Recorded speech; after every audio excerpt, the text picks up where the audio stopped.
Ser podcast. Estás escuchando El Abierto de Hoy por Hoy. Cada día analizamos las noticias más relevantes de la actualidad, las claves políticas, económicas y sociales, con las voces de los protagonistas y los distintos puntos de vista de nuestros tertulianos.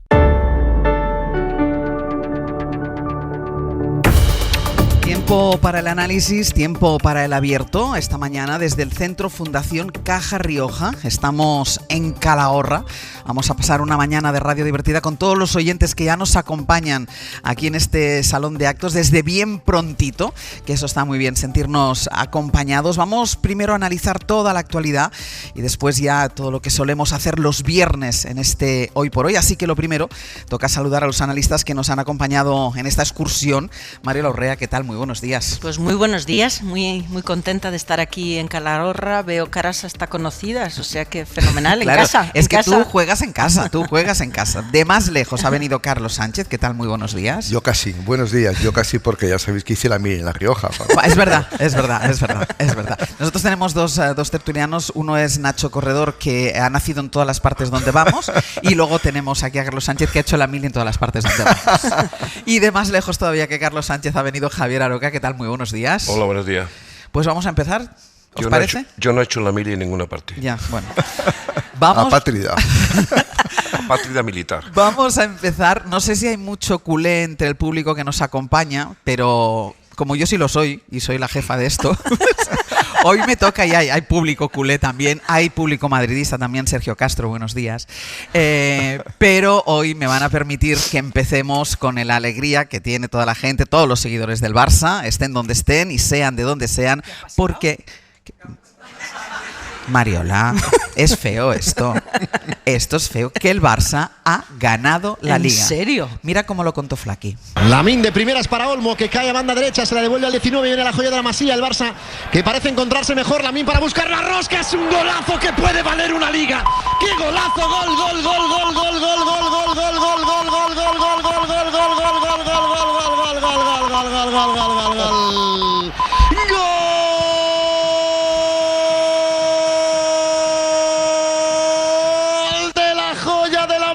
que demuestra que sí, que quiere la Liga, que le ha consagrado como estrella mundial, que quiere título, que quiere a Lirón para cerrar una temporada, que le encumbra como candidato a gobernar el planeta fútbol ya desde el día de hoy, que se acabó el derbi, el Barça lo celebra con timidez, hay reacciones por parte de la grada, hay insultos desde Cornellá, el Barça es, tras este 0-2, tras ganar también el derbi, con merecimiento, campeón también de Liga. Enorme Flaky, culés del mundo, enhorabuena. Enorme Flaky, que ha sido quien nos ha ido narrando todos y cada uno de los goles, de los muchos goles que esta temporada ha hecho el Barça. Una temporada que empezó sin que tuviéramos los barcelonistas ninguna fe, ni en el equipo, ni en el entrenador, ni en nada, y que ha acabado con un temporadón del Fútbol Club Barcelona. Y me decía Sergio, mi compañero, que está aquí delante, y lo vuelvo a nombrar porque él es madridista, esto es así, me decía, y lo peor es que este chico solo tiene 17 años,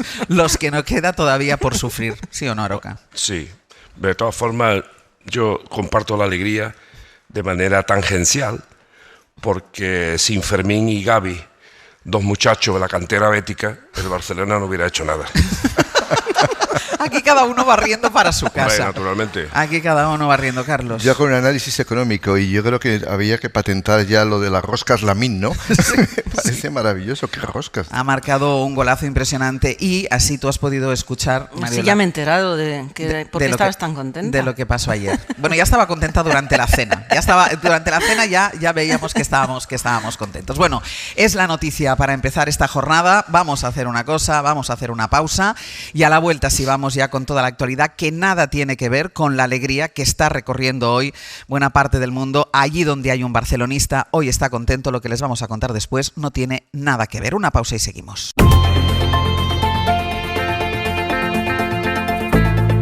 El Abierto. Ser podcast. En el Abierto hoy desde Calahorra con Mariola Urrea, con Carlos Sánchez y con Javier Aroca. Era la gran cita internacional de la semana, esa cita de Estambul. Lo era sobre el papel al menos porque permitía algunos titulares que sonaban importantes. La primera reunión directa entre delegaciones de Ucrania y Rusia en 3 años venía precedida entre ese encuentro entre Zelensky y Trump en la Basílica de San Pedro el día del funeral del Papa Bergoglio. Venía también precedida de una llamada de Putin a conversar sobre la paz. Bueno, todo eso infló unas expectativas que empezaron a caerse al empezar la semana y hoy aparecen totalmente derrumbadas. Enviado especial de la SER a Ucrania, Nicolás Castellano, dale de nuevo. Hola, ¿qué tal, Ángel?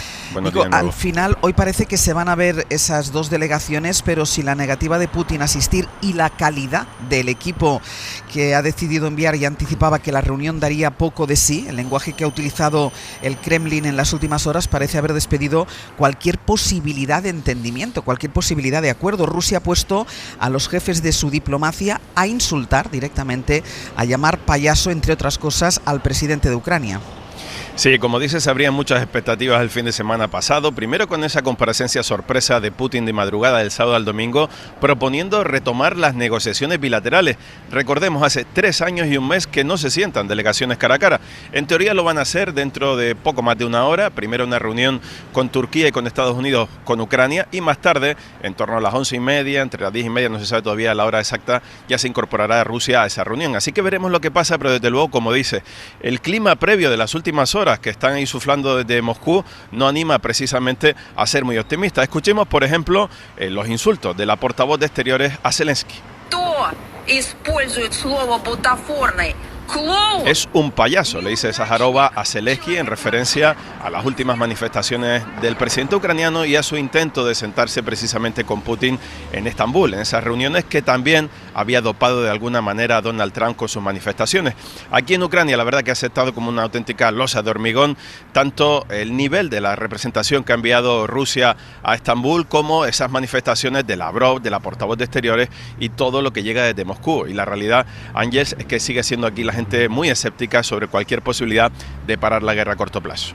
Decía ahora Nico que eran unas expectativas, evidentemente, que también había dopado el presidente de los Estados Unidos, Donald Trump, porque él infló esta reunión de Estambul, la posición de Estados Unidos, de su presidente, que pareció estar más que dispuesto a presionar a Rusia. Llegó a deslizar incluso que tal vez él también fuera a Estambul y participara de esa reunión. Pablo Morán, buenos días. Hola, Ángels, buenos días. Pero de eso, de lo que dijo a lo que finalmente ha hecho, vuelve a mediar un amplísimo espacio. No solo no va, sino que quita valor a cualquier conversación que se pueda producir hoy. Antes de que él hable con Putin, no hay reunión que valga, ha dicho, y por eso, claro, nos preguntamos el papel que ha jugado y que sigue jugando en esto el líder estadounidense. Pues el papel de simple comparsa del Kremlin, que tampoco es tan inesperado porque Trump ha llegado a justificar los argumentos de Putin para lanzar la invasión de Ucrania. Esta vez en relación a esta cita en Estambul, pues lo ha vuelto a hacer. Él mismo instó a Zelensky a responder a la oferta de diálogo que Putin lanzó el pasado fin de semana. Le instó a hacerlo de forma inmediata, escrito así en mayúsculas en su red social. Luego, como indicaba, sí, como hizo el Kremlin, ha jugado a la ambigüedad respecto a su asistencia o no a esta cita en Estambul. Lo hemos escuchado a lo largo de la semana alguna vez esto de que iría a Estambul si resultaba útil en esas negociaciones, y ayer finalmente, después de confirmarse el plantón de Putin, fue uno de los primeros en rebajar las expectativas en torno a esta cita. Mire, nada va a pasar hasta que Putin y yo nos veamos, aseguró a la prensa que le acompaña en su gira por Oriente Medio, y no hay fecha anunciada ni siquiera prevista en el horizonte para ese encuentro entre los dos. Claro, la incógnita es si este papel de comparsa de Trump tiene fecha de caducidad, es decir, cuánto va a durar la paciencia de Trump con Rusia sin resultados tangibles sobre lo que él mismo prometió, que es acabar con la guerra en Ucrania incluso en un solo día. Pablo, gracias. A ti, hasta luego. Luego, lo que está pasando sobre el terreno, que es donde está nuestro compañero Nicolás Castellano. Nico, porque ha sido una madrugada otra vez de constantes alertas. Putin ha lanzado drones y está lanzando misiles balísticos esta misma mañana desde Crimea, así que la población civil sigue teniendo que abandonar sus casas por ese asedio de Moscú a todo el Donbass y a Kharkov, donde te encuentras tú esta mañana. Sí, ha sido otra noche muy complicada, Ángels. Nos hemos despertado en muchas ocasiones, por ejemplo aquí en Kharkiv, con las sirenas.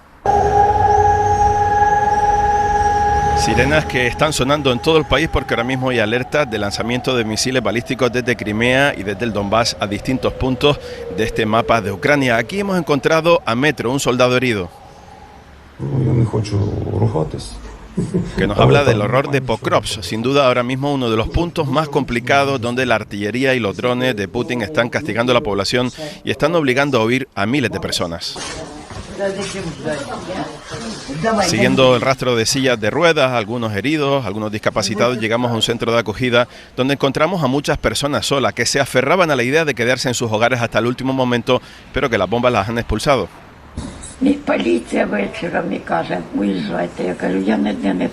María tiene 85 años, su hija murió con 53 por un bombardeo ruso en Pokrovsk y ella pensaba que podía morir en su casa sola, tranquila. Quería pasar los últimos días de su vida, dice allí, por la tristeza que le ha generado la muerte de su hija. Sin embargo, el ejército la evacuó por el peligro de morir precisamente por las bombas, como también ha tenido que huir Olena.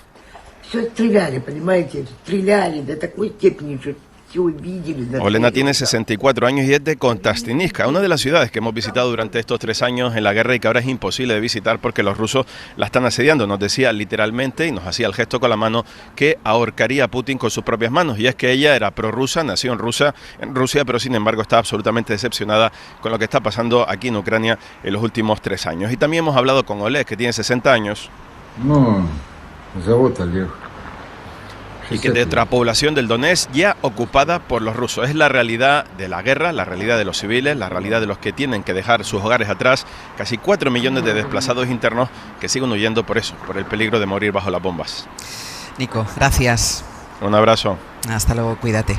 Bueno, hemos hablado esta semana, Mariola, en más de una ocasión, lo que nos parecía una jugada inteligente de Zelensky, el hecho de, bueno, pues de decir, Putin, siéntate conmigo, vamos a negociar, que al final somos los dos actores principales de este conflicto, pero al final vuelve a salir Zelensky humillado otra vez, porque no solo no se presenta a Putin, no solo no manda una delegación, al menos encabezada por el ministro de Exteriores, sino que manda una delegación de segunda fila, pero es que encima recibe los insultos por parte del invasor, por parte de quien está atacando su país, y a todo esto con el papel, como decíamos, que está jugando Donald Trump de comparsa absolutamente del Kremlin. Hay un elemento que es importante y que vale la pena insistir en él, ¿no? Rusia no tiene voluntad alguna de abrir un escenario que conduzca a una paz, ni muchísimo menos, y desde luego todavía menos una paz justa y sostenible con un territorio de un país independiente y soberano al que Rusia agredió ilegalmente y vulnerando, por tanto, todas las normas de derecho internacional. Rusia no es un actor confiable, creíble en sus intenciones de terminar de una manera negociada con este conflicto que él inició. Por lo tanto, Rusia lo que busca es la rendición de Ucrania. Y desde luego lo que quizá el elemento sorpresivo es que Estados Unidos desgraciadamente no es un actor que facilite un proceso de búsqueda de una paz justa y duradera, sino que ha decidido tomar partido y ser, si se me permite la expresión, el lorito de Rusia. Ha comprado todos los argumentos y obviamente trabaja al servicio del agresor. Y en este escenario que yo creo que reivindicar la grandeza de Zelensky, la mediocridad del agresor, Rusia, y la insistencia de la Unión Europea de que también la Unión Europea tiene que estar en la mesa de negociación de cualquier escenario que pueda conducir a una tregua primero y luego a una paz, porque desde luego hablar de paz hoy es un escenario muy poco realista. Aroca. Bueno, yo creo que es una escenificación más de lo que siempre ha sido. Esta guerra nunca ha sido una guerra en el sentido que veníamos observando los últimos tiempos, ha sido una guerra vicaria. Yo diría que realmente Ucrania ha sido el escenario de la batalla, pero no ha sido, bueno, ha puesto los muertos, y ha puesto su economía y ha puesto su riqueza, como se va a ver luego con los acuerdos estos sobre tierras raras. Pero la guerra siempre ha sido una guerra entre Rusia y Estados Unidos, en donde los demás han asistido pues como comparsa Y Zelensky ha sido un pelele en manos de unos y de otros. Y bueno, lo que me pregunto yo es por qué empezó esta guerra. Aparte ya sé que la respuesta es por la invasión de Rusia, sí, pero hay otros antecedentes para esa guerra. Y nunca ha habido interés en que no se celebrase. Ya nos olvidamos de las exigencias de hace ya unos años sobre que si la OTAN tenía que estar allí, sobre que si tenía que ser territorio de la Unión Europea y otras muchas cosas que parece que se han desvanecido. La reunión esta en Turquía lo que significa precisamente es eso. Rusia nunca va a aceptar a Zelensky ni a Ucrania como interlocutor. No lo va a aceptar nunca. En todo caso, quiere y le da tratamiento de derrotado y de sometido. Pero es que Estados Unidos no le da mejor trato. Simplemente recuerden ustedes aquella ignominiosa reunión en la Casa Blanca, cómo lo trató como un vaina, que se dice en mi tierra, o como un pelele. O sea, no significa absolutamente nada. Pero de todo esto, que terminará, yo no sé cómo terminará, porque en todos los manuales de cómo terminar una guerra siempre las soluciones son muy complicadas. Se empieza fácil, se termina con muchas dificultades. Yo no creo que con Biden nos hubiera ido mejor que con Trump, porque vuelvo a insistir que es una guerra vicaria. Y bueno, al final la guerra terminará, pero el problema es que va a dejar aparte de muchos cadáveres, va a dejar muchas heridas por el camino. Entre otras, la mayor herida es la inutilidad, la banalidad y la insignificancia de la Unión Europea. Aquello que nos dijeron que era un espacio de paz, un espacio de concordia, un espacio de democracia, un espacio influente, bueno, la Unión Europea lo único que ha servido es, en algunos casos, lamentablemente, para jalear la guerra y en otros casos para no darse cuenta de su propia inutilidad, de su ningún poder y el dejarlo todo en manos de Estados Unidos. Y se dejan las cosas en manos de Estados Unidos. Ya pasó en Yugoslavia, ya pasó en Libia, ya pasó en Siria, ya pasó en Irak, ya pasó en Afganistán, ya sabemos lo que pasa. Bueno, los ritmos en política son muy distintos a los ritmos, a los tiempos que utilizamos en las urgencias informativas y por lo tanto yo creo que no cabe esperar un acuerdo inmediato. Es decir, me parece que esas expectativas que se han creado en las últimas semanas pensando, el propio Trump lo dijo, esto acabó la guerra prácticamente en 24 horas, era absurdo. Y esto es un tema muy complicado porque ya no solamente tiene que ver con la paz en Ucrania, que es realmente lo más importante, tiene que ver con una reordenación de la seguridad en Europa. Es decir, que eso son palabras mayores. ¿Y cuál es el drama? Hace pocos días las Naciones Unidas acabó un informe diciendo que entre el 1 de abril y el 24 de abril se habían producido 848 bajas civiles en Ucrania, entre heridos y fallecidos, 848. Por eso tenemos una cierta urgencia. Pero claro, lo que está en juego es muy importante. Lo que está en juego es un nuevo marco de seguridad que afecta a Ucrania, que está en el corazón de Europa, y los límites de la OTAN de su expansión hacia el este. Es decir, que es el origen del conflicto. Podemos pensar que el origen del conflicto está en la invasión de Ucrania, que por supuesto es una agresión incivil, es una agresión que va contra el derecho internacional y contra todo. Eso no hay ninguna duda. Pero el conflicto con Rusia viene desde muy lejos ya, viene desde la expansión hacia el este de la OTAN, y que yo creo que Europa olvidó la necesidad que tiene de establecer un orden y una seguridad en el continente. Se nos olvidó que teníamos una responsabilidad en asegurar la seguridad, valga la redundancia, en Europa. Y por lo tanto, llevarse bien con Rusia era una obligación de Europa. Y se nos escapó. Simplemente porque nos dejamos llevar por la política expansiva de la OTAN. Ahora estamos reivindicando nuestra autonomía estratégica, pero me hubiera gustado que en la cumbre de Bucarest de 2008 Europa hubiera dicho: vamos a llevarnos bien con nuestro vecino porque nos interesa económicamente, políticamente y culturalmente. Bueno, yo no estoy dispuesta a comprar los argumentos rusos. La OTAN nunca ha sido una estructura de agresión. La OTAN es una estructura defensiva de seguridad. Rusia siempre nos ha querido convencer de que no le quedaba otra manera que no fuera la invasión de Ucrania, porque los miembros de la OTAN estábamos empeñados en ocupar su espacio vital. Yo no estoy dispuesta a comprar ese argumento porque es radicalmente falso. La agresión de Rusia es una vocación imperialista de un Estado que ha decidido poner en solfa el orden liberal basado en reglas. Una de las heridas, Javier, que deja esta guerra es precisamente eso, el deterioro del orden liberal basado en reglas, que tardaremos mucho tiempo en reconfigurar y en reordenar. Sí comparto contigo, Carlos, que toda esta realidad a la que nos enfrentamos nos desafía a los europeos para configurar nuestra nueva arquitectura de seguridad.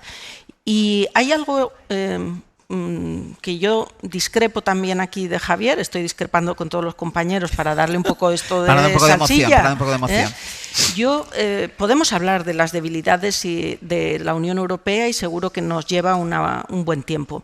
Pero yo quiero poner también los esfuerzos que está haciendo la Unión Europea en los últimos tiempos en un doble sentido. Primero, con un imperativo estratégico que pasa por dar soporte a Ucrania todo el tiempo que sea imprescindible, porque Ucrania no puede caer, Ucrania no puede rendirse, porque eso implicaría que todos cayéramos, no solo Ucrania.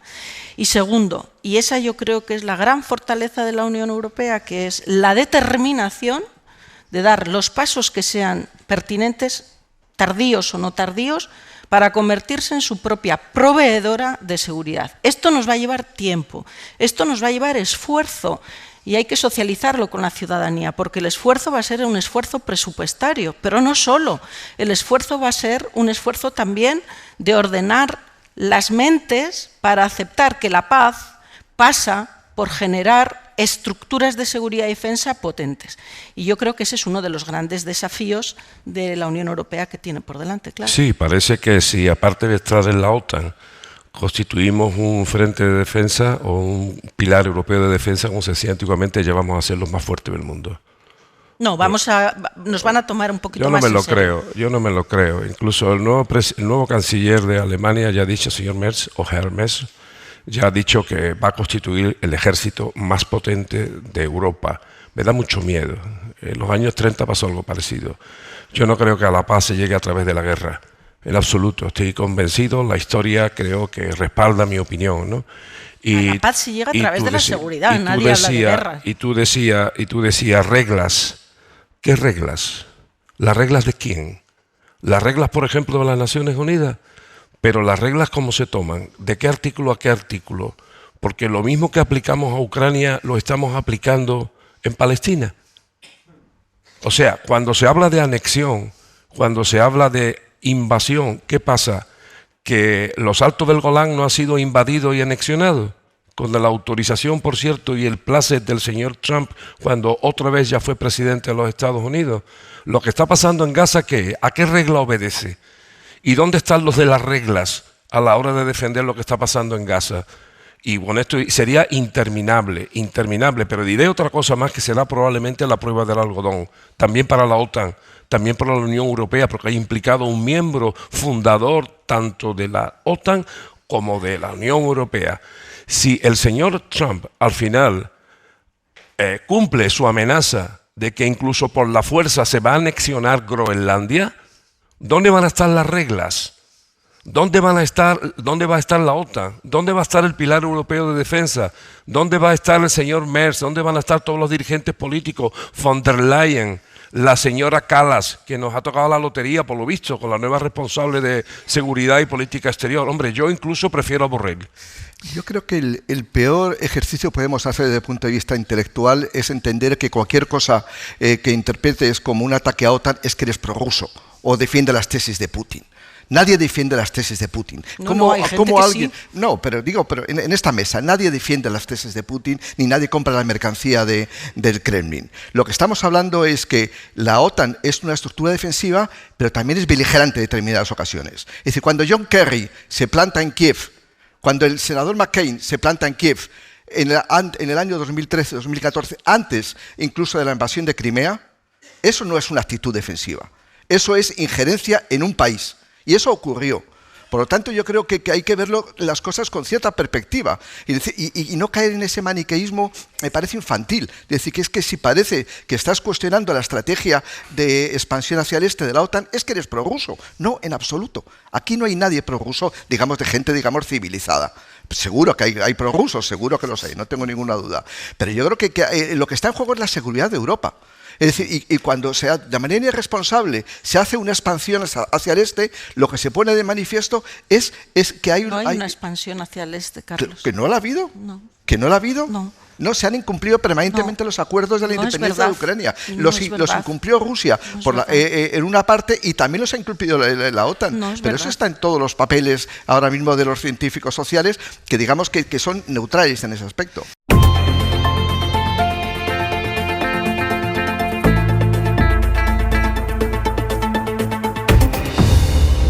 Ya saben que hoy estamos haciendo una edición especial de Hoy por Hoy desde Calahorra porque estamos conmemorando el centenario de la denominación de origen calificada Rioja, que lo vamos a conmemorar y mucho a partir de las 10 de la mañana. Ahora lo que nos toca es el análisis de la actualidad, por eso están Mariola Urrea, Carlos Sánchez y Javier Aroca. Estamos todavía con la política exterior, con esa reunión que al final no se ha producido, hoy se va a producir pero a otro nivel y entre delegaciones de Rusia y de Ucrania, y estaban ellos enzarzados con el papel de la OTAN en una tertulia muy intensa, y eso que todavía no hemos entrado en territorio de política doméstica. Estaban ellos hablando y discrepando desde el cariño y la amistad, estaban discrepando sobre el papel de la OTAN, y levantabas tú la mano, Aroca, y después voy contigo, Mariola. Sí, la OTAN ya sabemos lo que es y además ha tenido papeles de los que yo desde luego no me sentiría orgulloso, porque pensar que la OTAN bombardeó una ciudad europea como Belgrado, pues la verdad es que no me produce ningún orgullo, ni me siento especialmente bien. Y sobre todo que, como su propio nombre indica, es Organización del Tratado del Atlántico Norte, que como todo el mundo sabe, el Atlántico Norte es Turquía. O, por ejemplo, Ucrania. No, eso no es el Atlántico Norte. Y, por cierto, en el preámbulo del Tratado de la OTAN se dice que aspira a la paz. Bueno, no sé cómo se aspira a la paz y a la democracia.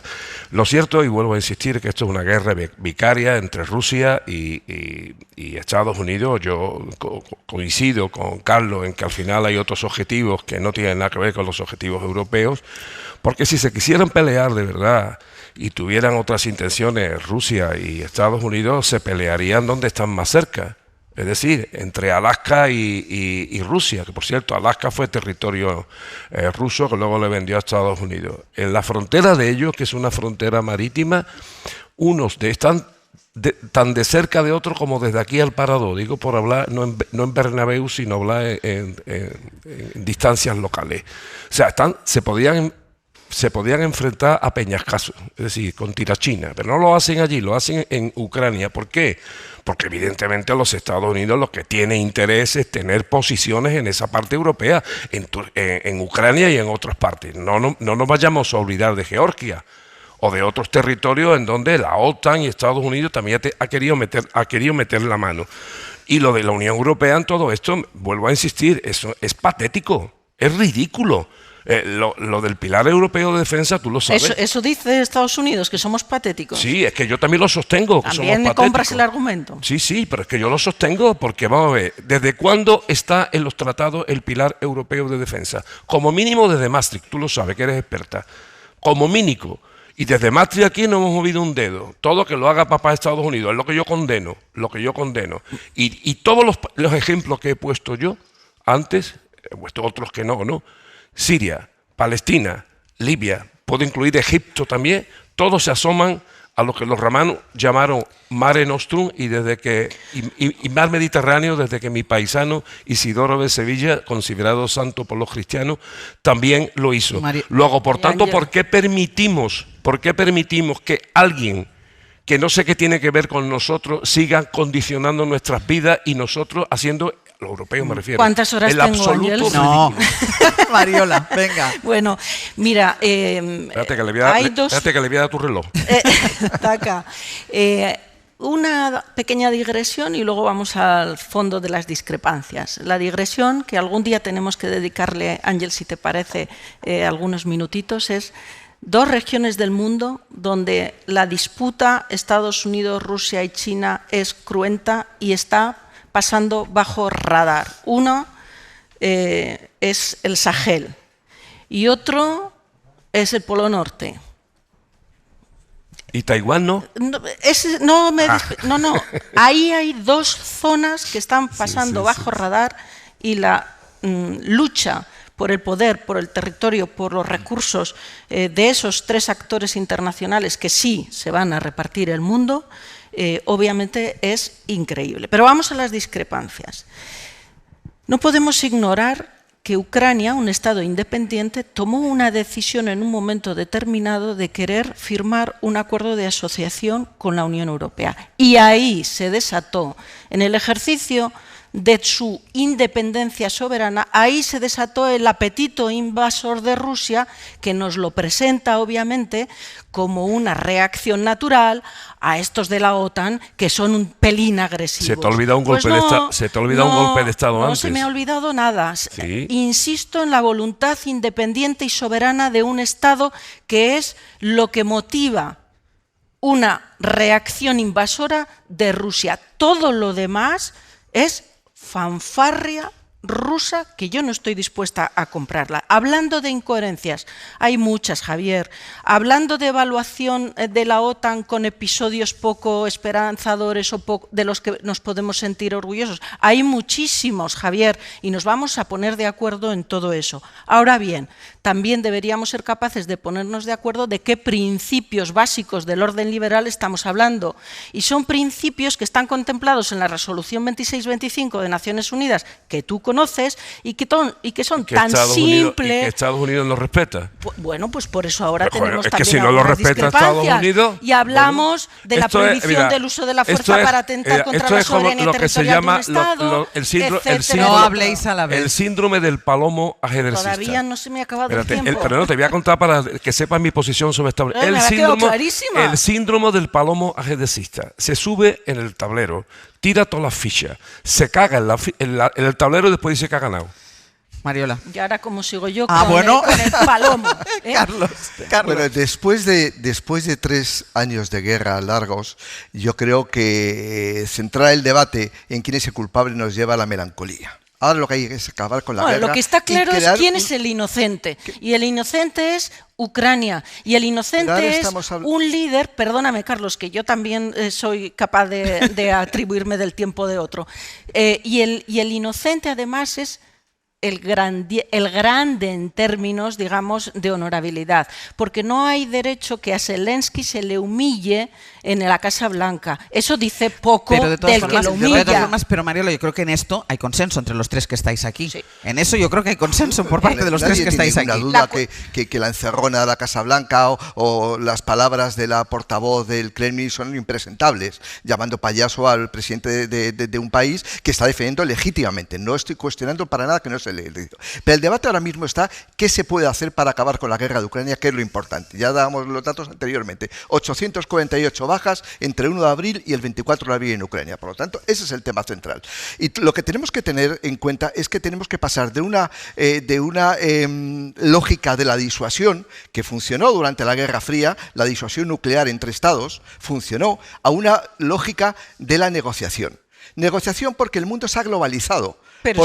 Porque ahora mismo, es decir, los problemas que arrastra Europa desde el punto de vista social, desde el punto de vista económico, desde el punto de vista del crecimiento del populismo, tienen que ver con una situación de un declive de Europa y de Estados Unidos que viene ya de los años 70, no viene ni siquiera ahora reciente con aranceles. Por lo tanto, tenemos que entrar en una nueva lógica de la negociación. Y si entramos en la lógica de la disuasión, tiene explicación lo de la OTAN, pero yo creo que en el siglo XXI hay otro tipo de lógica. ¿Por qué? Porque Alemania dependía del gas ruso y de pronto se ha encontrado una crisis enorme y el primer partido en las próximas elecciones probablemente en Alemania va a ser AfD, un partido de ultraderecha. Bueno, largo me lo fiáis. Acaba de haber elecciones y acaba de haber un acuerdo entre los dos grandes partidos para arrinconar precisamente las expectativas de gobernabilidad de AfD. Por lo tanto, largo me lo fiáis, las próximas elecciones ya veremos. En los 4 países más grandes, incluido el Reino Unido de Europa, los partidos de ultraderecha están en las encuestas en primera posición. Pero si algo está fallando. Por lo tanto, tiene que ver eso con la seguridad europea. Es decir, aquí no solamente insisto en la idea de que es la paz de Ucrania, que es lo más importante, por supuesto, y lo más urgente. Aquí lo que está en juego es el nuevo orden de seguridad en Europa. Pues es lo que hemos planteado desde el principio, la generación de una nueva estructura de seguridad para Europa que pasa por, 1, ayudar a Ucrania cueste lo que cueste, y el tiempo que sea imprescindible para la paz que se alcance no sea una rendición, sino una paz justa y sostenible, y después garantizar una estructura propia de seguridad. Voy a hacer una cosa, voy a fletar todas las mañanas autobuses desde Calahorra hasta Madrid para que vengan ustedes, porque hoy están ingobernables. Es decir, están con un tono alto, con un tono vivo, que es lo que yo quiero todas las mañanas, y yo no sé si lo están dando ustedes, con lo cual voy a hablar ahora con los directores de la radio y voy a fletar autobuses para que los vecinos de Calahorra se sienten siempre. Inyecten la energía, porque no sé qué habéis desayunado esta mañana. Dejadme que cierre ya este bloque, porque quiero ir a otras cuestiones de política doméstica, como decía, con algo que tiene relación con la guerra en Ucrania, porque hay una derivada que les hemos avanzado a las 8 de la mañana y que tiene que ver con otras formas de dominio, que es con las comunicaciones. Saben que en el transcurso de los combates y en la vida del día a día para los ucranianos han adquirido un papel vital los satélites Starlink, que son los satélites de Elon Musk. Ya saben que Musk, magnate dueño de Tesla, forma parte del círculo más próximo de Donald Trump, incluso participa en decisiones de su administración. Por eso al gobierno de Zelensky le preocupa que, con todo lo que está pasando ahora, Trump intente presionarle en alguna dirección a Elon Musk bajo la amenaza de un apagón, de retirar esos satélites. Javier Bañuelos, buenos días. ¿Qué tal, Ángeles? Buenos días. Y sobre esto hoy nos estás contando la iniciativa de la empresa española Hispasat, que está estudiando la posibilidad de emplear uno de sus satélites para mantener la cobertura al ejército ucraniano en el frente, haga lo que haga Elon Musk. Sí, es un movimiento, Angels, algo tardío, pero muy necesario para las tropas de Zelensky, porque el temor a un apagón de Starlink es alto, es real. Sin ese enjambre de satélites de Elon Musk, unos 7.000 ahora mismo sobre el cielo de Ucrania, bueno, las fuerzas armadas ucranianas estarían incomunicadas en el campo de batalla, aisladas, incapaces de alguna forma de utilizar su tecnología 5G para repeler los ataques del ejército ruso, especialmente con sus drones. Su dependencia es absoluta y eso más lo sabe, juega el chantaje. Por eso la Comisión Europea hace ya un par de meses que pidió a varios operadores de satélites europeos, entre ellos Hispasat, que ayuden a Ucrania ante un posible apagón en las comunicaciones. Esa ayuda, Ángels, ya está sobre la mesa, lo ha avanzado la SER, el consejero delegado de Hispasat, Miguel Ángel Pánduro.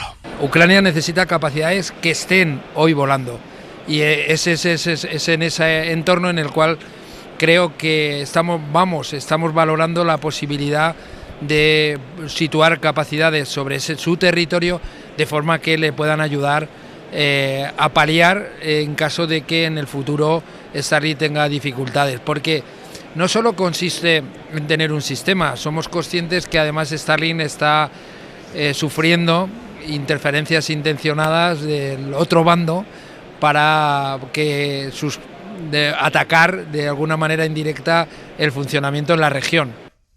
Bueno, Ángels, esto a corto plazo. A futuro también hay otro detalle importante, porque Europa, de hecho, está trabajando ya en un proyecto para desbancar a Starlink. Se está diseñando su propia constelación de satélites militares a baja órbita, pero es un proyecto a largo plazo, como decimos. Nos dicen que no estará listo al menos hasta el año 2030. Bañuelos, gracias. Un abrazo. El abierto Mariola Urrea, Carlos Sánchez y Javier Aroca. Vamos con La Dana, porque sigue siendo noticia La Dana de Valencia, tanto por lo que vamos conociendo de la investigación judicial como por el debate político que hay en torno a la gestión de Carlos Mazón en el día 29 de octubre, el día de La Dana de Rey Valencia. Ana Durán, buen día. Hola, Ángels, buen día. Si empezamos por lo judicial, ayer declaró otro técnico de emergencias de la Generalitat y de su testimonio llamó la atención que dejó claro que el CECOPI planteó el envío de la alerta a los móviles hora y media antes de que finalmente se acabara enviando. La plantearon a las 6:36 de la tarde y no se envió hasta las 8:11 de la tarde. Cuando se le pregunta al técnico si fue, como declaró la exconsellera Salomé Pradas, que había problemas técnicos para enviarla, él lo desmiente. Dice que eso, Ana, el aspecto técnico no suponía ningún problema, no hubiera provocado ningún retraso. Sí, de hecho, cuando se dio la orden, el mensaje tardó 3 minutos en salir. Para entonces, el técnico, como dices, llevaba hora y media esperando a esa decisión, porque ya poco después después de las 6:30 de la tarde, había sido advertido por el subdirector de emergencias, por Jorge Suárez, que le pidió que estuviera atento por la posibilidad de ese envío, así que el técnico se conectó para teletrabajar. A esa hora, además, entre las 6 y las 7, el CECOPI, recordamos, estaba reunido solo de forma presencial, se había desactivado esa conexión telemática y Suárez no volvió a comunicarse con el técnico hasta pocos minutos antes de las 8, y entonces fue para preguntarle si había que pedir permiso a Madrid para enviar el mensaje. El técnico le dijo que no y se ofreció, eso sí, como validador del texto, porque esa sí que es una figura necesaria en el protocolo junto al redactor del mensaje. La validación se completó entre las 8 de la tarde y 8 minutos y las 8:11, que fue cuando se envió una versión, como decimos, la de este técnico, que es testigo, que está obligado, por tanto, a decir verdad y que contradice la que sostuvo la exconsellera Salomé Pradas, que está investigada, lo recordaba uno de los abogados de la acusación, que es Eduardo García Ontiveros. Se contradice totalmente lo que dijo la exconsellera con lo que ha dicho el técnico hoy, sobre todo en horas y sobre todo también en capacidad de redactar y validar el mensaje de Saler, porque había gente y técnicos suficientes en el centro de emergencia para hacerlo. Así que 1:30 después de empezar a valorarlo, se envió ese mensaje en una tarde en la que cada minuto prácticamente podía suponer vidas. Y luego está el aspecto político, Ana. Ayer se tradujo en otra sesión, está siendo así desde que pasó la Dana, otra sesión tensa en Les Corts, porque la oposición no da crédito al comportamiento de Carlos Mazón, el comportamiento que está teniendo con las asociaciones de víctimas a las que no ha recibido, mientras su partido dice ahora, bueno, pues si quieren que le reciba, que lo pidan. Y Mazón les acusa otra vez de utilizar el dolor para hacer política. Sí, así es, una sesión muy bronca, como dices, con Carlos Mazón intentando además desviar la atención de lo inevitable, que era tener que responder por qué no ha recibido a las asociaciones de víctimas, a las que el PP europeo, de hecho su compañero de partido y también valenciano Esteban González Pons incluso les llegó a pedir perdón. No tiene vergüenza, le espetaba Joan Baldoví de Compromís, por hacer viajar a las víctimas a más de 1.000 kilómetros para eso, por no haberles pedido perdón él o por impedir que comparezcan en la comissió d'investigació en la Càmera Autonòmica. No vos fa vergonya a tot el Partit Popular que les víctimes hagin tingut que fer 1.400 quilòmetres per a que els reba un representant del Partit Popular Europeu? No vos fa vergonya no haver-los demanat perdó o impedir que puguen parlar en la comisión de investigación? Y Mazón aseguraba que sí se ha reunido con las víctimas, que lo ha hecho en público, en privado, y que el problema lo tiene la oposición, que diferencia entre víctimas buenas y víctimas malas. Nosotros hemos recibido a todas las víctimas que han solicitado reunirse con nosotros y conmigo. Las que han querido tener reunión privada, respeto. Las que han querido tener reunión pública, reunión pública. No repartimos carnes de buenas y malas. Y el socialista José Muñoz insistía, el presidente Mazón tiene las horas contadas, aunque él no lo quiera ver. Está tan fuera de la realidad que es incapaz de decir aquí, lo siento, me equivoqué ese día, no debía estar en el Ventorro y debía estar dando la cara. Y que sean ellos los que les han pedido perdón antes que usted a 1.600 kilómetros de Valencia, en Bruselas. Los mismos que hoy le aplauden le dejarán caer. Usted tiene dos opciones, o la deshonra o la renuncia. Pero, como decimos, Mazón intentaba desviar el debate hacia los presuntos agravios de Pedro Sánchez, hacia los fallos en la ley del sí es sí, incluso recordaba el proceso judicial contra Mónica Oltra. Si se reúnen con algún cargo del PP, sus compañeros y usted las linchan. Si son víctimas de violadores beneficiados por la ley del solo sí es sí, que usted votó con su dedito. Si son víctimas de los abusos sexuales bajo la tutela de Mónica Oltra, los tenemos que olvidar también, jueces. ¿De qué depende que una instrucción judicial sea malintencionada y víctima de una conspiración de la extrema derecha internacional? ¿Y cuándo es extraordinaria, valiente y ejemplar? La respuesta de Compromís, que la exvicepresidenta Oltra, a diferencia de Mazón, sí dimitió y se ha sometido a la acción de la justicia. Ana, gracias. A vosotros. A mí sí, de verdad, se me acaban las palabras. Yo cuando escucho a Mazón es que ya no sé qué decir y siempre pienso, siempre tengo en la cabeza lo que deben pensar todos los valencianos y las valencianas y todos aquellos que tuvieron víctimas entre sus familias, entre sus amigos, lo que deben pensar cada vez que escuchan al presidente de la Generalitat valenciana. Pero es que ahora ya el último argumento del Partido Popular. Ayer, de hecho, escuchábamos al secretario general del PP en Valencia diciendo no, que llamen y que pidan una reunión. Y acabamos de escuchar ahora mismo a Carlos Mazón diciendo no, yo me he reunido con quien lo ha pedido. ¿Cómo que se ha reunido con quien lo ha pedido? O sea, ¿qué es eso de que las víctimas tengan que pedir la reunión? Él es el presidente de la Generalitat. Él, de oficio, tiene que haber recibido a las víctimas, pero 12 horas después de que pasara la Dana. Y eso es lo que más me ha llamado a mí la atención, precisamente. Es decir, la iniciativa tiene que partir de la Generalitat Generalitat, y no solamente recibirlos, sino darles un apoyo económico, apoyo jurídico, todo tipo de apoyo, por supuesto, psicológico, apoyo, darle cariño. Que decir, si el presidente de la Generalitat no es capaz de dar cariño a los familiares, a las víctimas de 228 muertos por una dana, pues de verdad, ¿para qué sirve la Generalitat de Valencia? Es decir, por eso la iniciativa es fundamental en esto. Es decir, eso de que yo espero que voy a recibirlo como si fuera un procedimiento administrativo. Exacto. Estamos hablando de algo muy serio. Tengo que pedir audiencia, Aroca. Yo me estaba acordando mientras hablabais de una cosa que se lo escuché por primera vez a Miguel Ángel Aguilar, mi compañero en muchas de estas tertulias. Él decía que cuando hay una gran inundación, lo primero que falta es el agua potable. Y aquí el agua potable en Valencia es la verdad. Y ese agua potable tan necesaria se ha contaminado desde el primer momento con la mentira. Eso es lo fundamental, en mi opinión, que está ocurriendo. Lo primero es que es una mentira tras otra y una no asunción de responsabilidades. La democracia no funciona si no hay responsabilidad, pues se convierte en algo muy etéreo. Y eso es lo que está pasando. Mentira y, para colmo, recochineo. Porque a las víctimas no se le da ni siquiera el derecho cordial y cortés a que hablen, a que sean recibidos. Y ahora la última pirueta que se ha sacado el Partido Popular es que la señora von der Leyen es miembro del Partido Popular Europeo. Es verdad, pero la señora von der Leyen lo recibe en su condición de presidenta de la Comisión Europea, del Ejecutivo de la Unión Europea. Por tanto, vuelvo a insistir, mentira tras mentira y falta de respeto a la gente. Bueno, es una pauta que ya se ha repetido en otras ocasiones. Podría dar muchos ejemplos, pero por dar uno valenciano, los terribles accidentes del metro. Por tanto, esto no es nuevo. Primero, de echarle la responsabilidad a otro. Pasó también en Madrid con las víctimas de las residencias de ancianos. Y después el desprecio hacia la gente, ¿no? Que si son unos oportunistas, que si son mentiras, que si están pagados. Es que a un político hay que exigirle siempre, primero, que nos diga la verdad. Iba a decir, a un político que todavía no ha dado ninguna explicación. Sí, pero precisamente por eso, a los políticos hay que pedirle siempre respeto y profesionalidad, que para eso le pagamos con nuestros impuestos, pero sobre todo que no nos mientan. Y este señor y su equipo nos lleva mintiendo desde hace mucho tiempo. Y por cierto, la responsabilidad también tiene su jerarquía. Y por encima de Masón hay una jerarquía.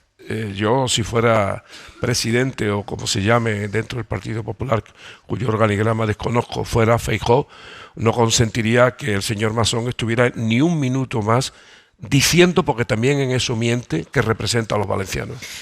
Yo creo que es importante plantearse qué esperamos los ciudadanos de las personas que deciden dedicarse a la política. Y yo creo que podemos estar de acuerdo que pedimos vocación de servicio, dedicación en el cargo, acierto a poder ser en las soluciones que permitan una vida mejor, resolver los problemas de los ciudadanos, y también dignidad. Y ahí, si estamos de acuerdo en estos criterios, y seguro que podríamos añadir algún otro más, y pasamos por el escáner de estos criterios el comportamiento del señor Mazón, creo honestamente que no cumple el mínimo exigible para poder seguir un día más al frente de esa responsabilidad.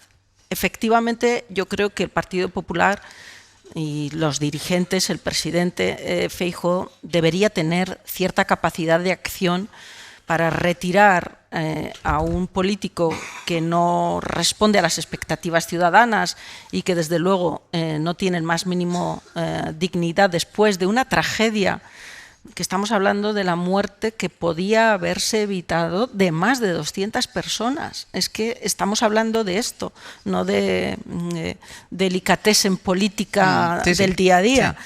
Bueno, pues creo que también podemos exigir un poquito más a Feijóo. Ahora bien, el debate en Valencia parece ser que el sucesor que se presenta como tal de Carlos Mazón es Paco Camps. Y entonces, claro, yo no sé qué pasa en esa tierra. Yo no sé qué pasa en esa tierra. Fíjate, además, la opinión pública es capaz de perdonar los errores y evidentemente aquel 29 de octubre muchísimos errores no reconocidos, pero la gente está dispuesta a aceptarlos. Lo que no está dispuesta a aceptar es la mentira continuada. Y ese es el problema, decía uno de los intervinientes en el Corts, de decir, diga usted la verdad de una vez, porque la gente lo va a aceptar. Es decir, usted se ha equivocado y a continuación, con los errores son tan mayúsculos, tiene que presentar tu dimisión. Si quieres no presentes tu dimisión, pero por lo menos reconoce tus errores. Ese es el principio. Ahora que se ha muerto hace pocos días Pepe Mújica, ese es el mensaje que se puede trasladar de la buena política. La buena política es entender a tu pueblo. Y yo no entiendo a alguien que es presidente de la Generalitat que no es capaz de entender el sentimiento de su pueblo. Pero en este caso, y lo decía también Aroca, o sea, desde el primer momento han utilizado la mentira como herramienta que y él recordaba algunos casos, que el Partido Popular ya nos tiene un poco acostumbrados a esto. Esta mañana el diario.es lleva como se va a judicializar de alguna manera la filtración manipulada por parte del propio Mazón, cuando había ese sonido de una técnica de AEMET diciendo no os voy a marear más, y era ese fragmento, esa manipulación, la mentira de Salomé Pradas, de la exconsellera, cuando intenta recusar a la jueza de Catarroja presentando una serie de argumentos que son una mentira detrás de otra. Es decir, no son ni despistes ni argumentos contradictorios, no, son mentiras voluntarias, es una estrategia. Es una estrategia. La mentira en este caso es una estrategia. Y decías tú, Mariola, algo más puede hacer Feijóo. No, Feijóo lo tiene que hacer todo. O sea, es su responsabilidad. Sin duda. Digo algo más porque es verdad que el liderazgo de Feijóo es un liderazgo débil. Y de aquí también, aquí empiezan también muchos de los problemas con los que hoy tiene que lidiar el Partido Popular. La debilidad de un líder provoca estar o ser prisionero de presidentes autonómicos de esta talla. Ahora han convocado un congreso ordinario. Bueno, vamos a ver cómo sale la operación, que entiendo quiere apuntalar en cierta medida no solo el liderazgo de Feijóo, sino también un poco todo ese conjunto argumental e ideológico que permita hacer que sepamos realmente qué piensa el Partido Popular y cuál es la propuesta política para todos los grandes temas que existen hoy en España. Pues mira, déjame, porque precisamente sobre eso, sobre la debilidad de Feijóo, sobre ese congreso, supimos esta semana que el PP lo iba a adelantar 9 meses con respecto a lo previsto, y poco a poco van dando detalles que ya dan algunas pistas y que yo creo que apuntan a esa debilidad de Feijóo de la que estábamos hablando. David Junquera, buenos días. Hola, buenos días. Porque claro, una cosa que ya nos llamó la atención el día del anuncio, que fue esa particular gestión de los tiempos por la que Díaz Ayuso salió a primera hora de la mañana a pedir un congreso, a decir que ya se tenía que celebrar, y Feijóo salió después, había reunión de la ejecutiva anunciándolo, aunque Génova tuvo que explicar aquello de no, esto estaba decidido de antes, no ha tenido nada que ver las palabras de la presidenta de la Comunidad de Madrid empujando al partido hacia un congreso. Bueno, sea como sea, lo que sí es evidente es que Génova ha querido hacerle un guiño a Díaz Ayuso, situando como presidente del comité que va a organizar el Congreso a uno de sus hombres fuertes, que es Alfonso Serrano, que ya fue director de la campaña de la propia Isabel Díaz Ayuso. El movimiento tiene su lógica, pues ya que organizo el cónclave de cónclaves del partido en Madrid, pues le doy la organización a uno que sabe del tema y que encima es del PP de Madrid, pero claro, no deja de ser un guiño, una carantoña al liderazgo de Isabel Díaz Ayuso. Alfonso Serrano lleva años siendo una de las manos, la izquierda, la derecha, pues cada uno que diga lo que quiera, de su jefa, ariete del ayusismo, director de sus exitosas campañas electorales y hombre para todo. Seguro que os acordaréis de esas fotos que desveló la SER de aquel café en Barajas con González Amador justo después de que el novio de Ayuso se lanzase contra la Fiscalía. Como su patrona fue un entregado casadista, pero tras la pelea con la anterior dirección terminó abriendo la puerta de Génova para que llegara el todopoderoso varón gallego con el que mantiene buena relación. Serrano tiene tablas organizando eventos de esta magnitud y a fin de cuentas su tarea será coordinar las tripas de un Congreso Nacional Popular que se prevé poco turbulento, sin pelea de gallos. El principal atractivo será conocer quién baja, quién sube en el escalafón del PP y ver qué cambios se producen en los estatutos del partido. En ninguno de esos desempeños estará medrando, no tendrá las manos en esas harinas el número 2 de Ayuso, que tendrá que centrarse en tareas organizativas. El morbo ahora es saber saber a quién encomienda a Feijóo las ponencias que pueden marcar la deriva ideológica del partido, qué pasa con las primarias. Los nombres que elija nos darán una pista de qué rumbo quiere tomar el Partido Popular, y conociendo al presidente, lo lógico sería que tras dar un caramelo a la ladura, ahora optará por otros perfiles. La incógnita se despeja antes del lunes, que es cuando se celebra la Junta Directiva Nacional, que arrancará oficialmente los preparativos de este Congreso de julio. Junquera, gracias. Gracias a todos. Claro, y con este guiño a Aroca que nos estaba contando Junquera, la clave está si el Partido Popular se dirige desde la Puerta del Sol o se dirige desde la calle Génova. Y el problema es saber desde dónde se está dirigiendo ahora. Sí, por eso. Claro, cuando empecemos a ver periódicos y informativos de cómo va el Congreso, oiremos que otra vez el Partido Popular ha girado al centro. Pero ¿va a girar al centro alguna vez de verdad? Porque desde luego si va a girar al centro ahora va a tener que girar mucho, porque tanto tácticamente como ideológicamente está en las peores posiciones de su gran rival, que es la extrema derecha de Vox. Uno de los temas que tendría que aclarar en este Congreso es su relación con la extrema derecha. Pero relación establecida ya en la mayoría de comunidades autónomas donde gobierna el Partido Popular. Sí, pero verás tú, no me preocupa tanto la posición táctica en un determinado momento de un partido que pueda votar con uno, aunque yo soy más higienista desde el punto de vista democrático, soy más partidario de soluciones excluyentes para la extrema derecha, porque es antidemocrática y es además anticonstitucional. No voy tanto a eso como si el PP con una posición táctica o con otra va a seguir asumiendo los postulados de la extrema derecha, que es lo verdaderamente peligroso. Es que nos hemos quedado en España sin derecha. Y lo digo con toda la contundencia que lo pueda yo decir, que no dejo de ser un simple analista, pero yo creo que nos hemos quedado sin derecha. Y España necesita derecha, porque es que España es un país plural, donde hay gente de izquierda, hay gente de derecha, hay gente nacionalista, republicanos, monárquicos, y la derecha tiene que tener un lugar. Y el PP ha abdicado de su propia posición como una derecha homologable a las mejores derechas europeas, una derecha que no sea heredera del franquismo, sino que sea heredera de la Constitución del 78, aunque muchos de ellos dijeron que no a esa Constitución, pero evidentemente yo creo que hoy día nada más que hace falta escuchar al señor Feijóo, a sus escuderos o a los posicionamientos que mantienen donde quiera que gobierna con la extrema derecha, no solamente en las comunidades autónomas, a veces nos olvidamos de las ciudades, de por los ejemplo. Ayuntamientos. Claro, es que por ejemplo lo que ha hecho el alcalde de Sevilla con la extrema derecha, regalándole en Sevilla una oficina antiabortista con los perfiles propios de la extrema derecha, no lo entiende nadie, no lo entiende nadie. Ese es el PP que tenemos ahora mismo. No sabemos el PP que va a salir. ¿Que el PP va a ser muy madrileño? Sí, porque quien tiene poder real ahora mismo en el Partido Popular es la señora Díaz Ayuso y no Feijóo, que es una especie de delegado gallego en Madrid de los intereses del Partido Popular. Que le marca incluso los tiempos. Hay yo creo que dos elementos que no podemos perder de vista en este sentido, ¿no? Uno es cuántas oportunidades va a tener Alberto Núñez Feijóo más para poder aspirar al propósito con el que él abandona Galicia y llega a Madrid, que es ser presidente del gobierno. Mi impresión es que tiene una única oportunidad más, con independencia del resultado de este Congreso, que obviamente nadie le discute la presidencia, pero es una presidencia con un comodín. Tienes una oportunidad más. Ese es un debate y desde luego hay otras personas que aspiran a estar ahí en el momento adecuado para saltar al terreno. Y desde luego creo que Isabel Díaz Ayuso nunca ha ocultado con sus acciones la ambición a la que aspira. Y dos, y creo que esto es más difícil de resolver, el Partido Popular se enfrenta como a dos líneas de pensamiento. Por un lado, aquella que cree que debe garantizar una especie de esencia de derecha liberal, centrada, aun sabiendo que para gobernar va a tener que buscar acuerdos con la extrema derecha, porque ese es el mapa parlamentario que, nos guste o no, tenemos en España.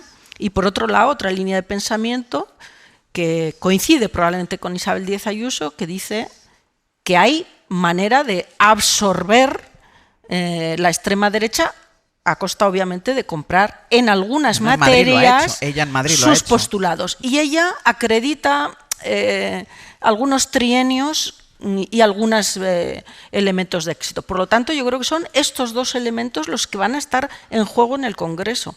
Por un lado, Núñez Feijóo con una carta, y dos, cómo hacemos para llegar a gobernar. Y creo que eso es lo que se va a discutir. Como decís, parece evidente que la debilidad de Feijóo le obliga a ser un poco equilibrista, ¿no? Que decir, hay diferentes sensibilidades dentro del Partido Popular y por lo tanto tiene que, probablemente, como decía ahora en la crónica, adjudicarle a Alfonso Serrano la organización del Congreso y probablemente en las ponencias más ideológicas tendrá que ir con Juanma Moreno en Andalucía, digamos, para equilibrar, digamos, el poder político dentro del Partido Popular. Pero a mí me parece bien que en los partidos haya diferentes sensibilidades. Yo creo que desgraciadamente nos hemos acostumbrado en la política a tener solo una sola tendencia. Yo muchas veces, y lo hemos comentado aquí, he hecho en falta en el Partido Socialista más sensibilidades en la Comisión Ejecutiva Federal. Quiero decir, creo que es democrático y es sano que ¿Quieres hablar de los WhatsApps, Carlos? No.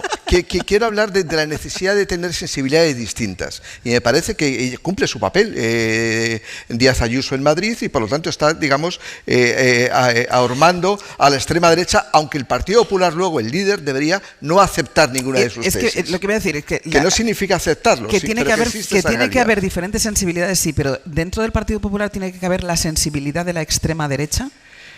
Desgraciadamente es el mundo. Pero si vamos hacia, o si reclamamos, o si echamos de menos, como decía Roque, decía también Mariola, esa derecha tradicional, la de siempre, con la que se puede hablar, ahí cabe la sensibilidad de la extrema derecha. Pero ahí está la decisión del líder del Partido Popular para no comprar sus tesis. Pero que exista, existe. Porque es como la teoría de la gravedad. La gravedad existe aunque no nos guste. Pues también existe la extrema derecha aunque no nos guste. Y es Feijóo el que tiene que liderar el partido y no comprando la mercancía, pues temas de la inmigración, por ejemplo. Aroca y Mariola. No, yo creo que uno de los temas pendientes del Partido Popular es desprenderse de una parte de su pasado. No me voy a remitir a su historia fundacional porque la mayoría son ya muy jóvenes y probablemente ni conozcan sus propios orígenes. Pero así hay una constatación que es obvia. La mayoría de la extrema derecha, tal como la conocemos hoy, formada en torno a una sigla, es que proceden del Partido Popular. O sea, es que una escisión o una excrescencia, si queréis, del propio Partido Popular, incluso en la militancia de sus dirigentes en el propio partido. Entonces, eso es un debate que debe de mantener, vuelvo a insistir, la derecha española de siempre. Probablemente, yo no soy de los que piensa que la extrema derecha se vaya a extinguir, ¿no? En España siempre va a haber extrema derecha, es que siempre la ha habido. Es que la gente se olvida que Blas Piñar fue diputado a Cortes, y la gente se olvida también que todas las elecciones se presenta Falange Española, es decir, y otros partidos. La extrema derecha existe, el problema es el marchamo de protagonismo que se le ha dado últimamente, y yo creo que es singularmente por la propia debilidad de la derecha española. Con una derecha española distinta no habría esta extrema derecha en España. Y porque el apoyo de los ciudadanos, que es que no podemos ignorar que Vox se ha presentado a las elecciones y ha obtenido un respaldo importante, traducido en una serie de escaños que ha podido venir a menos, pero que son estratégicos para la opción de gobierno del Partido Popular. Yo creo que hay un debate que también, más allá del Partido Popular, nos interpela a todos, que es por qué en un momento determinado las tesis de la ultraderecha triunfan no solo entre electores tradicionales del Partido Popular, sino en electores también tradicionales de otros partidos, entre ellos del Partido Socialista. Y entre electores que nunca han votado. Entre nuevos electores. Como decían los viejos marxistas, hay que atender más a las condiciones objetivas. Es decir, las condiciones objetivas, evidentemente, el Vox es una escisión del Partido Popular y del franquismo y de ese Blas Piñar que tú citabas anteriormente. Pero independientemente de su origen, la extrema derecha existe en España, en Portugal, en Francia, Italia, en Alemania, en todos los sitios. Por lo tanto, tenemos unas causas subjetivas que alimentan la extrema derecha. Y yo creo que es bueno que esas sensibilidades de extrema derecha estén todavía bajo el paraguas del Partido Popular. Porque el día que la extrema derecha sea más importante que el Partido Popular, tenemos un problema ya de Estado. Porque todavía los dos países, de los pocos países que en Europa tiene dos partidos centrales del sistema, o gobernando o en la oposición, pero digamos mayoritarios en el Congreso, es España. Tenemos al Partido Popular y al Partido Socialista Obrero Español. Es decir, el día que un partido de extrema derecha se coma al Partido Popular, tenemos un problema serio desde el punto de vista de la gobernabilidad del Yo país. haría una pregunta. ¿Por qué cuando surgen partidos a la izquierda del PSOE, todo el aparato del Estado se tira al degüello de esos partidos que surgen a la izquierda del PSOE, y cuando surgen partidos a la derecha del PP, no se tiran también todos los aparatos del Estado contra una derecha que es destructora de los valores democráticos y constitucionales? Ya sabéis lo que ha dicho el servicio secreto de la Alemania Federal. Ha dicho que este partido que hemos mencionado antes, la extrema derecha, es contrario a los valores democráticos y constitucionales. Dependerá ahora de la Corte Constitucional alemana si lo ilegalizan o no, pero la extrema derecha en Alemania está siendo cuestionada por los propios pilares que sustentan la democracia militante, la de Alemania. Claro, la nuestra no. Bueno, pero me sigue sorprendiendo eso, que nos tiremos, que se tiren al degüello de los partidos a la izquierda del PSOE y no se tiren al degüello a los partidos a la derecha del PP. Ángels, ahora hay quien quiere hablar de los jueces. Aquí no hay manera de ordenar el debate. No, ya has visto, que cada uno va por donde quiere. Porque tenéis los papeles cambiados. La directora debería ser tú. Bueno, no seas modesta. No me comprometas. No seas modesta. Venga, Mariola, ¿qué querías cerrar? Muy interesante el apunte que hacía Carlos sobre las democracias militantes. La nuestra no lo es. Y hay una pregunta, ¿debería serlo? Venga, que me quedan dos cosas que quiero dejar dichas antes de terminar el abierto, porque ya saben que está convocada para el mes que viene la conferencia de presidentes, que es el foro de reunión entre los jefes de gobierno de las comunidades autónomas y el gobierno central. Va a ser en Barcelona, es decir, estamos a poco más de 3 semanas, pero ya también está envuelta de polémica. Nada aquí se escapa de la polémica en este país. En este caso, por lo que no ha incluido el gobierno en el orden del día, en los temas del día. Ana Fernández Vila, buenos días. ¿Qué tal, Ángels? Buenos días. Porque Moncloa quiere hablar, por ejemplo, de vivienda, que evidentemente es una urgencia y una emergencia en este país, pero ha dejado fuera la financiación autonómica, que es lo que más interesa a algunos territorios, especialmente a aquellos territorios infrafinanciados. Sí, el orden del día que ha propuesto el Gobierno incluye el problema del acceso a la vivienda, también la formación profesional y el sistema universitario, cuestiones en las que las comunidades tienen grandes competencias, en las que el Ejecutivo quiere marcar el paso, pero deja fuera el eterno debate sobre el sistema de financiación, porque según Moncloa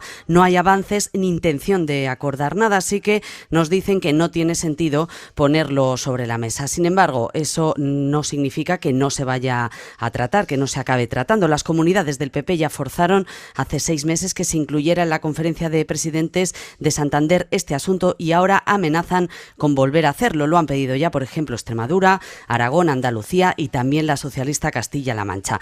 Dicen que esta vez tiene, si cabe, más sentido porque la cita es en Barcelona, donde la Generalitat sigue estudiando cómo desarrollar la financiación singular para Cataluña que pactó con Esquerra y que puso en pie de guerra a casi todas las comunidades. Eso sobre el contenido, pero la conferencia se anticipa turbulenta también porque el PP acusa al Gobierno de convocarla solo para desviar el foco, dicen, de la polémica de los mensajes entre Sánchez y Ábalos. La conferencia de hace 6 meses se saldó sin acuerdos y esta, en el contexto actual, no se prevé menos tensa. Veremos qué pasa el 28 de mayo. Ese día el Gobierno y las comunidades tienen que cerrar el orden del día definitivo.